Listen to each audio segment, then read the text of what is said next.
আনারস আমাদের দেশের একটি জনপ্রিয় ফল।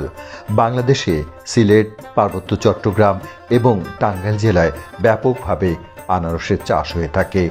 মধুপুর অঞ্চলে আনারস একটি গুরুত্বপূর্ণ ফসল হিসেবে পরিচিত।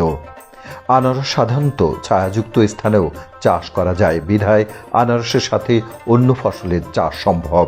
এইভাবে একই ফসল চাষ এখন সময়ের দাবি, কেননা ফল উৎপাদনের জন্য জমির পরিমাণ কমে যাচ্ছে। এভাবে মিশ্র ফল চাষ করে মোট উৎপাদন বাড়ানো যায় এবং ফসল হানির ঝুঁকিও এড়ানো যায়। জমির সর্বোচ্চ ব্যবহার নিশ্চিত হয়, উৎপাদন খরচ কমে যায়।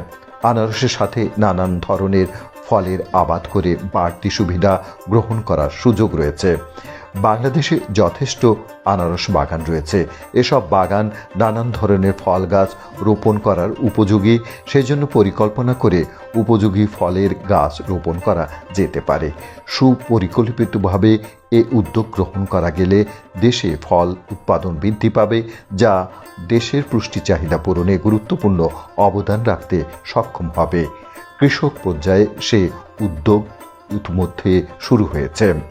সিলেট জেলাধীন ফেঞ্চুগঞ্জ উপজেলার হাটুভাঙ্গা গ্রামের তরুণ উদ্যোক্তা মোহাম্মদ আজাহরুল ইসলাম তার 25 বিঘা পাহাড়ি জায়গায় 1,25,000 হানিকুইং ও MD2 জাতের আনারস চাষ করছেন।